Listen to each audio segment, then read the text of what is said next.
Salut, je m'appelle Jimmy Silvestri et je vais te lire une œuvre que j'ai écrite qui s'appelle Tania. Chapitre 4.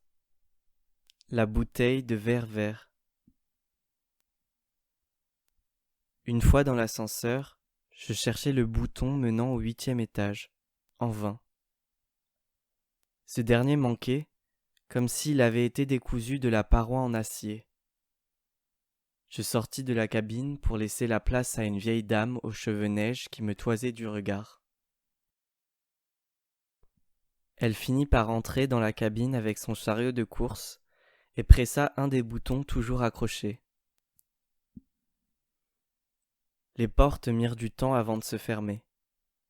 Je saisis mon portable et composai le numéro de Camille. Elle décrocha à la première sonnerie. Je lui fis part de mon problème et elle s'excusa en déclarant qu'elle n'avait pas l'habitude d'inviter du monde chez elle. À droite de la cage d'escalier se trouvait un renfoncement. Il n'y avait qu'à pousser la porte où figurait le panonceau « Défense d'entrée ». Je suivis ces indications à la lettre et arrivai dans une petite pièce en béton armé. Il y faisait plus froid et plus sombre qu'à l'entrée. Un néon éclairait brièvement un ascenseur noir, flambant neuf. Elle me demanda si j'y étais parvenu. Je répondis par l'affirmative. « Très bien, rajouta-t-elle. » Elle me donna un code à 6 chiffres à taper sur le clavier numérique. « Il te suffit d'appuyer sur le bouton avec la flèche pointant vers le haut. Tu ne devrais pas te tromper, dit-elle amusée. Tu vas t'en sortir ? Je crois, ajoutai-je en souriant. Nous nous fîmes écho d'un « à tout de suite » avant que je remette l'appareil dans ma poche. Une sonnette retentit pour m'avertir de l'ouverture des portes. Je fus surprise de constater que l'ascenseur donnait directement sur l'appartement. Au premier coup d'œil, l'espace et la singularité de l'habitation me frappa. Au milieu de la pièce ronde se trouvait une statue d'Hercule capturant Cerbère. Cette dernière était plus grande que moi. Cela me rendait mal à l'aise. Camille vint m'accueillir en m'enlaçant. Dans cette position, je remarquai son dos nu. Elle avait enfilé une robe mi-longue, à dos échancré. « Je suis heureuse que tu sois venue, » s'exclama-t-elle. Je ne savais pas quoi lui répondre, alors je souris, gêné. Mon regard rebondit sur tous les murs de la pièce.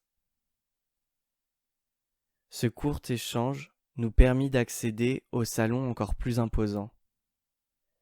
Tellement imposant qu'on y aurait fait pousser un chêne sans avoir la moindre inquiétude au sujet de la taille qu'il atteindrait. Néanmoins, le mobilier avait été réduit au strict nécessaire. Tout était disproportionné dans cet appartement. Était-ce l'ascenseur qui m'avait fait rétrécir ? Cela pourrait expliquer le fait que tout m'apparaisse soudainement plus grand. Au centre de la pièce reposait une table minuscule, encadrée par 4 gigantesques fauteuils, rembourrés comme des oies qu'on aurait gavées. Camille me fit signe de m'asseoir. Elle avait remarqué mon étonnement face à la beauté et à la grandeur des lieux, et m'annonça qu'il s'agissait de l'appartement de son fiancé. « Tu es fiancé ?» lâchai-je abasourdi par la nouvelle. « Oui, il m'a fait sa demande il y a 2 mois de ça, » annonça-t-elle en souriant. « Notre mariage est prévu l'année prochaine, pour la fin juin. »« Mais tu le connais depuis longtemps ?» demandai-je. « Bien sûr, depuis 2 ans déjà. On s'est rencontrés durant l'anniversaire d'une amie, » répliqua-t-elle. Au fur et à mesure qu'elle se remémorait ce moment, son sourire s'élargissait comme s'il risquait, à un moment ou à un autre, de déborder de bonheur. Selon lui, une fille comme moi ne pouvait pas se montrer seule sans un beau garçon à ses côtés. Il commença donc à me décrire tous les garçons de la salle, en leur inventant à chacun des défauts aussi grotesques qu'ils étaient faux. Pour finir, il se présenta en rajoutant : « Quant à moi, mon seul tort, c'est de ne pas être venu plus tôt vous parler. C'est un grand dragueur, mais je suis heureuse grâce à lui.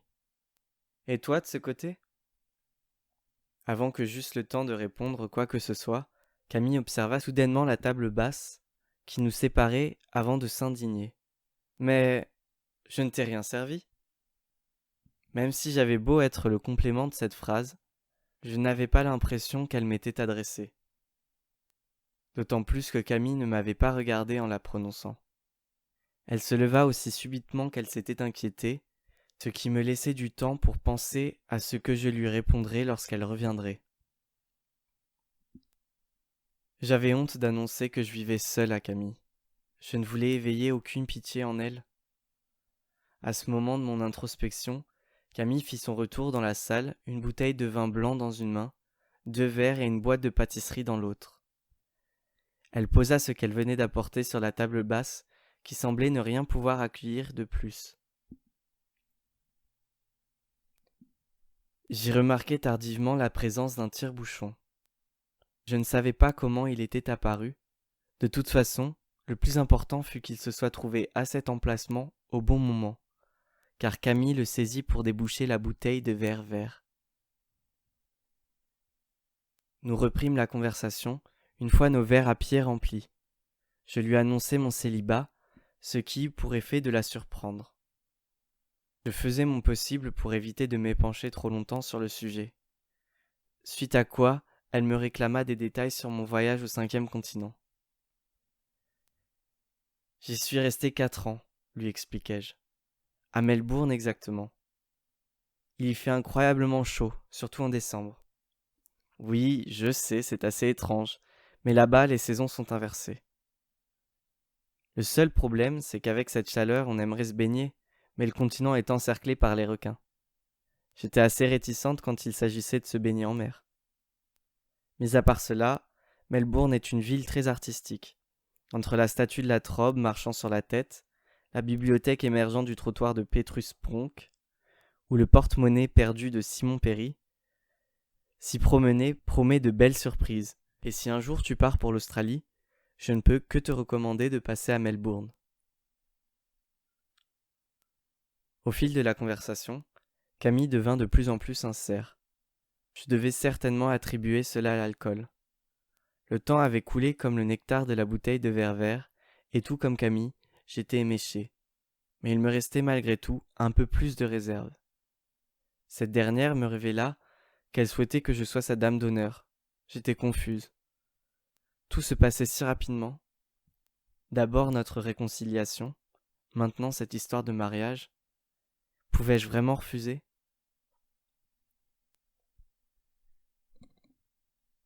En abordant ce sujet, je vis qu'il y avait autre chose dont elle voulait me parler. Je lui laissai le temps dont elle avait besoin avant qu'elle finisse par avouer.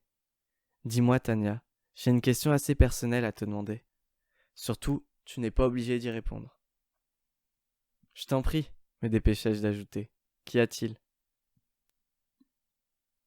Elle jeta son regard sur le sol, comme si elle avait honte de ce qu'elle allait me dire. «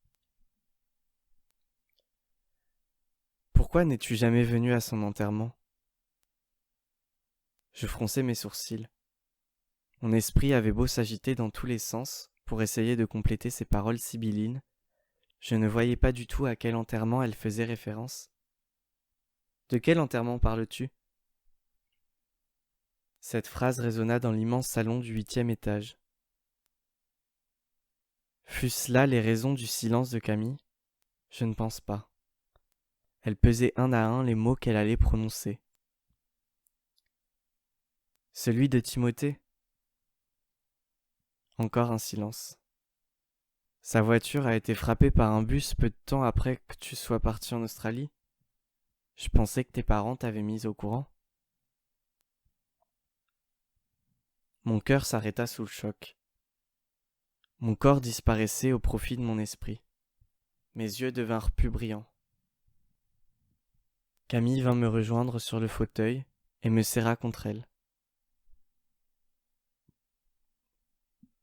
Nous restâmes longtemps sans rien dire dans cette position, jusqu'à ce que je décide qu'il valait mieux partir. « Attends, m'interpella Camille. J'ai quelque chose à te donner avant. » Il s'agissait d'un petit carnet à spirale qu'elle glissa dans mon sac après être revenue de la commode. Il s'agit du journal que Timothée tenait. Après la cérémonie, ses parents ont invité tous les gens présents à l'enterrement à se réunir chez eux. Ces derniers m'ont laissé faire un tour dans sa chambre. Je savais qu'il gardait son journal sous son matelas. Elle fit une pause à ce moment. Peut-être qu'il t'aidera autant qu'il l'a fait pour moi. Elle me raccompagna lentement jusqu'à la petite salle ronde à la statue. Elle appela l'ascenseur. Les portes ne tardèrent pas à s'ouvrir. « Je suis vraiment désolé d'avoir eu à t'annoncer ceci. Je pensais que tu étais au courant. » Je rassemblai mon courage pour articuler. « C'est moi qui m'excuse. » Les mots ne me venaient pas. Camille le remarqua et reprit la parole. « Surtout, si tu as besoin de parler, de voir quelqu'un, je suis là. N'hésite pas. » Avant que je ne m'enfonce dans la cabine et appuie sur le bouton du rez-de-chaussée, elle me serra encore une fois contre elle. Je ne sais comment, mais d'une certaine manière cela m'apaisa.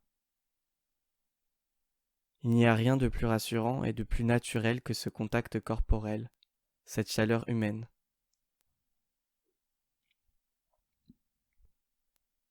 Les deux bras métalliques se refermèrent pour me séparer de Camille et redescendre sur terre. Mon cœur vint se frapper de plus en plus fort contre ma poitrine. Mes forces s'évaporaient petit à petit. Mes parents m'auraient caché la mort de Timothée ? Cette pensée déformait mon visage. Mes sourcils se redressèrent et ma main s'efforçait de cacher tout cela. Chaque inspiration devenait de plus en plus prononcée. Tout ça n'est pas possible, ce n'est pas possible. Pourtant Camille paraissait si convaincante.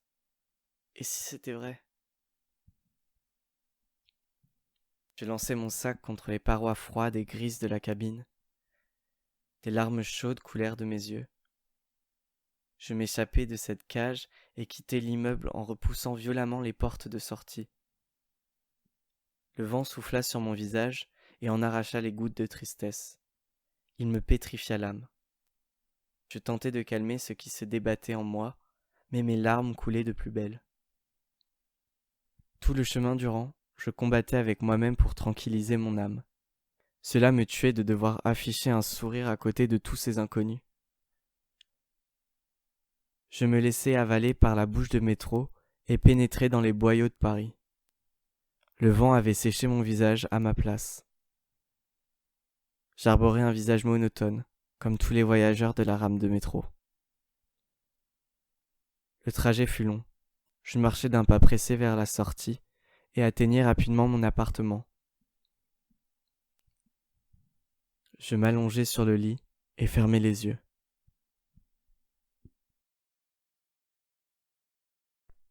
Voilà, c'est la fin du chapitre 4. Si tu as écouté jusqu'ici, sache que je t'apprécie. Je t'invite à me suivre sur les réseaux parce que c'est là-bas que je publie les infos sur mes nouveaux projets. Je te mettrai les liens dans la description. Et pour finir, profite de ta vie et je te dis à bientôt.